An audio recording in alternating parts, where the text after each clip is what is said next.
Bom dia, meus amados. A minha saudação a você, meu irmão, minha irmã, em nome de Jesus. Hoje, 31 de outubro de 2024, quinta-feira, que o Senhor te encontre em paz e te abençoe. Amém. Estamos aqui meditando na palavra de Deus, estamos vendo aí a armadura de Deus, descrito na Bíblia, o livro de Efésios, capítulo 6, do versículo 9, do versículo 10 ao 20. Está lá Paulo descrevendo sobre a armadura de Deus. Estamos vendo aqui versículo a versículo, estamos hoje no versículo 12. Efésios 6,12 diz assim a palavra do Senhor: Pois não temos de lutar contra a carne e o sangue, e sim contra os principados, contra as potestades, contra os poderes deste mundo tenebroso, contra as forças espirituais da maldade nas regiões celestiais. Amém? Paulo está preso quando escreve essa maravilhosa carta doutrinária de ensino para crente, tá certo? Efésios 6, 10 ao 20, Paulo vai descrever aí a armadura de Deus. Estamos aqui vendo, vamos ao texto, buscar aqui aprendizado para o nosso fortalecimento espiritual em Cristo. Amém? Versículo 12 começa dizendo assim, de Efésios 6: Pois não temos que lutar contra a carne e o sangue. Paulo, nessa sua introdução a respeito da armadura de Deus, para o crente, para o genuíno crente, para quem crê em Jesus, está certo? Como seu Senhor e Salvador. Ele vai destacar aqui nesse versículo que a nossa luta, ela não é contra as pessoas. Quando ele diz carne e sangue, está se referindo às pessoas, a pessoa em si, tá certo? O ser humano em si. Apesar de a gente ser contra alguns seres humanos, né? Mas você já vai entender que, na realidade, nós não somos contra os seres humanos, somos contra as ações do mal através da vida de certos seres humanos, tá certo? Mas Paulo começa aqui dizendo que a nossa luta não é contra a carne e sangue, ou seja, contra a natureza humana, contra o ser humano em si, tá certo? Mas o texto vai dizer, e sim contra os principados, contra as potestades, tá certo? Principados e potestades são sinônimos, está descrevendo aí a mesma figura, tá certo? Mas, assim, principais e potestades, ele vai, na Bíblia, vai ter esse sentido, dentro do seu contexto bíblico, que são governantes ou líderes, que podem ser líderes políticos, governantes mesmo, podem ser líderes espirituais, ou pode ser anjos, né? Anjos, demônios, que são os anjos caídos, tá certo? Então, principais e potestades pode ser anjos que estão ainda com Deus, e os anjos caídos também fazem parte de principados e potestades. Então, a nossa luta é contra esse segmento de seres aí, que são anjos, caídos ou não, tá certo? Todos são principados e potestades, uns estão com Deus ainda, a terça parte é caído, é principado e potestade também caído, que podem se manifestar na vida de pessoas, de governantes, tá certo? Pode ser um líder político, ou pode ser mesmo um líder espiritual que está aí sobre você, tá certo? Um guru aí que está sobre a sua vida, né? Governando e você não deixa você nem pensar. Que na Igreja de Cristo nós ensinamos a palavra de Deus e ensinamos as pessoas a pensarem. Porque crer também é pensar, tá certo? É refletir, é trazer a reflexão para si. Não é ser dominado. Cuidado, quem domina são demônios, tá certo? Portanto, Paulo diz que a nossa luta é contra principados e potestades, tá certo? Em algumas versões bíblicas, principais e potestades, você vai entender pelo contexto que está sendo escrito que pode ser realmente governantes, ou poderes, ou autoridades diversas, como gurus que vão governar sobre você e tal, e etc. Pessoas que vão ter autoridade sobre você podem ser principais e potestades do mal, ou do bem. Potestades, elas são poderes, são pessoas com poderes, né, sobre outras pessoas, tá certo? Normalmente, são tipos de reinos em territórios que são governados por um príncipe, tá certo? Quando a resposta vem para a oração de Daniel e diz que o anjo foi intervido lá pelo príncipe da Pérsia, lá é uma referência ao próprio diabo, certo? Porque contextualizando a Pérsia, né, com o diabo ali, com a ação do diabo, entender essas coisas, mas é importante, tá certo? Então, quando Paulo está dizendo que a nossa luta é contra principados e potestades, está apontando para essa direção, que pode ser anjos caídos, podem ser um guru aí que domina sobre a sua vida, ou um governante sobre a influência do mal, que governa sobre a gente, sobre a nós, sobre a nossa vida de alguma forma, tá certo? Eu quero que você lembre disso, tá certo? Que o príncipe desse mundo é Satanás, desse mundo pecaminoso, desse mundo que age pelo pecado, do mundo que adultera, que mente, que rouba, que é corrupto, que prende os outros injustamente. Isso é um mundo dominado pelo diabo. O príncipe desse mundo é Satanás mesmo, tá certo? A Escritura diz isso. Mas é importante a gente também saber que Jesus Cristo é o Senhor de todos, tá certo? E mesmo o príncipe desse mundo, ele só age por uma permissão de Cristo, que é Deus. Já expliquei isso a você, tá certo? Deixa eu ler aqui um texto para a gente ter uma compreensão, mais um texto de Colossenses 1,6, que diz assim: porque nele todas as coisas foram criadas, nos céus e na terra, visíveis e invisíveis, sejam elas tronos, ou dominações, ou principados, ou potestades, todas as coisas foram criadas por ele e para ele, isso é Jesus Cristo, tá certo? Seja os príncipes da maldade, seja os príncipes da bondade, seja o mal, seja o bem, foi criado por Deus. E Deus criou o mal. Calma, eu vou lhe explicar isso depois, tá bom? Mas é que todos estão sob o domínio de Deus e acabou, tá certo? Então, a nossa luta é contra principados e potestades e elas podem se manifestar em pessoas, tá certo? E o texto vai continuar dizendo de Efésios 6:12, contra os poderes deste mundo tenebroso. Ora, o mundo tenebroso é o mundo de pecado, o mundo que não crê em Cristo, que não se volta para Cristo, que não aceita Cristo como a revelação de Deus.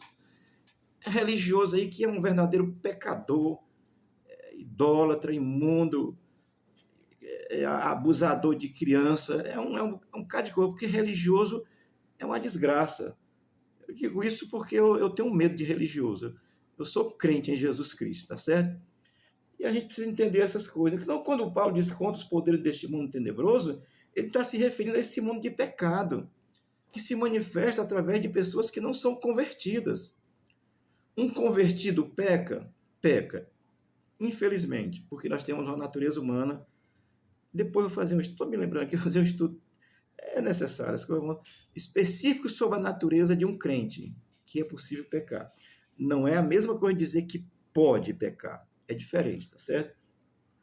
Então, a nossa luta contra os poderes tenebrosos desse mundo tenebroso, esse mundo de pecado que está aí, do cara que sai de carro, deixa a mulher e diz que vai para o trabalho e vai para a casa da amante. É esse mundo tenebroso do cara que usa droga, maconha, que assalta, que rouba, que mente, que dá propina, que recebe propina. Esse mundo tenebroso do cão aí, que é o mundo da corrupção e da mentira, tá certo? Então, nós estamos aí nesse mundo como crentes convertidos e precisamos entender isso. Amém? Então, essa esfera desse mundo da maldade, ele é dominado pelo império das trevas que existe mesmo. Eu não vou dizer o que eu pensei, que eu posso ser preso, Jesus. Oh, glória. Amém. Mas a nossa luta, amada, é contra esses seres aí que operam nesse mundo tenebroso do pecado, tá certo? E o texto de Efésios 6:2 vai terminar dizendo assim: contra as forças espirituais da maldade nas regiões celestiais, tá certo? Ora, Paulo, quando se refere às regiões celestiais, ele está falando dos anjos caídos nesse caso, porque as regiões celestiais é onde atuam os anjos, tanto os caídos como os não caídos, tá certo? Então, quando ele fala contra as forças espirituais da maldade, essa força espiritual da maldade através do demônio, de anjos mal, maligno, que tem anjos mal. Mas aquele que crê tem autoridade sobre eles em nome de Jesus, tá certo? Agora, quem não crê, é um buraco aberto para que ele entre e vá. E a pessoa dominada pelo mal, às vezes nem sabe. Quando você mente, é uma ação do mal na sua vida. Quando você engana alguém, é uma ação do mal na sua vida. Quando você é desonesto, seja qual for a coisa, é uma ação do mal na sua vida, você precisa saber disso. Aí você vai se deixando levar, daqui a pouco você faz um mal pequeno, que você acha pequeno, depois daqui a pouco você se acostumou, você faz um mal maior, porque você está dominado pelas forças espirituais da maldade. que atuam nas regiões celestiais. Então, as forças espirituais da maldade são os anjos caídos mesmo, que operam através da força do Satanás, que é o príncipe desse mundo tenebroso, tá certo? Regiões celestiais, quero fazer aqui uma observação, tá certo? Assim, as regiões celestiais, ela diz respeito, assim, aonde Deus atua com seus anjos, os eleitos, né? Por exemplo, uma pessoa crente, quando morre, vai para o paraíso. É Deus que ordenou isso e estabelece isso. E tem domínio sobre isso. Um descrente, quando morre, a Bíblia diz que fica num lugar de espera, no abismo, aguardando a ressurreição para a condenação eterna. Então, essas regiões celestiais é onde Deus habita e onde os anjos, tanto caídos como não caídos, também atuam, tá certo? E a gente precisa entender essas coisas porque ela também é fonte da bênção e pode ser também da não bênção através dos seres caídos. O genuíno crente desfruta dessa coisa porque ele sabe que é nas regiões celestiais que emana todas as bênçãos de Deus para aqueles que creem. Amém? Isso é muito interessante a gente pensar sobre isso. Eu quero dar um destaque, tá certo? Já que eu estou falando em regiões celestiais como lugar de bênção para o crente, e regiões celestial também dá maldição para quem não é crente, porque lá Deus está lá, ele ordenou, e o diabo atua. Os anjos caídos atuam ali também. E é uma guerra entre os anjos de Deus e os anjos que são de Deus também, mas são caídos, estão contra Deus, tá certo? Então, as bênçãos espirituais nas regiões celestiais, ela tem 3 aspectos. Vou dizer que isso é um estudo grande, mas bem rapidamente, por gentileza, as regiões celestiais, ela possui 3 aspectos, tá certo? De bênção para o crente. Primeiro, no passado, que são os eleitos, para todos que já creram, que morreram crendo, tá certo? É no passado. Aqueles que morreram crentes são os eleitos em Cristo, tá certo? No presente, é a redenção para os que creem hoje. Você crê hoje, você vai ser redimido do pecado, está livre desse negócio aqui, tá certo? E a terceira coisa, no futuro, é a garantia da vida eterna para todos aqueles que creem, tanto os que já morreram crendo, como os que estão hoje sendo redimidos e os que ainda irão crer, tá certo? Estou dando esse destaque aqui para a gente possa pensar sobre essas coisas que são importantes, tá certo? Eu quero concluir, porque aqui é um breve vídeo, tá certo? É apenas para te chamar a atenção. Assim, os principais e as potestades que obedecem a Deus, elas estão em conflito com as principais e a potestade que agem em favor do mal, que obedece o mal, que faz as obras do mal, que faz o que é mal. Então, nas regiões celestiais há esse conflito. Eu citei aqui Daniel, quando orou, e a oração levou 21 dias para chegar, está no capítulo 8 de Daniel, acho que é no capítulo 8, tá certo? A oração levou 21 dias para chegar, e a resposta vem dizendo o seguinte: olha, desde que tu começou a orar, Daniel, Deus ouviu. Para você que é crente, na hora que você começa a orar, Deus já está ouvindo, tá certo? Mas a resposta veio, Gabriel não é muito de luta, é só o que entrega a benção, tá certo? Aí precisou vir o Miguel para meter a porrada lá, e o Satanás sair do meio, e a benção olha, nós não adoramos anjos, mas eles estão ao nosso serviço, os anjos de Deus que estão com Deus. E os anjos que estão do lado do mal estão a serviço do mal, de quem invoca demônio, de quem invoca os mortos, de quem bota tarô, carta, horóscopo. Crente não lê horóscopo não, tá certo? Crente lê a Bíblia e crê em Jesus Cristo, tá certo? Então, os principais e potestades que obedecem a Deus estão em conflito nas regiões celestiais com os principais e potestades que obedecem ao diabo, tá certo? E a função do diabo, amados? A função clara do diabo, o serviço claro do diabo, eu vou citar para você agora. É João capítulo 10, versículo 10. Evangelho de João, capítulo 10, versículo 10, diz assim: o ladrão não vem senão para roubar, matar e destruir. Essa é a função do diabo e seus anjos, tá certo? Os anjos caídos, demônios. Agora, no mesmo texto diz assim: eu vim, esse eu vim aqui é Cristo, tá certo? Jesus Cristo, porque o contexto ensina sobre Cristo, tá certo? Eu vim para que tenham vida e a tenham em abundância. Os lacradores aí, pregadores da teoria da prosperidade, usam esse texto para dizer que é dinheiro. Não, dinheiro você ganha até roubando, tá certo? Vendendo droga e assaltando.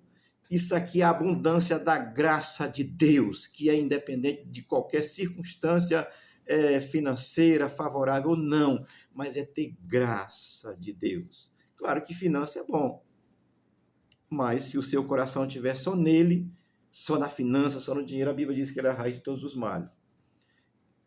É você estar com o seu coração aplicado só nele. Dinheiro não é a raiz dos males.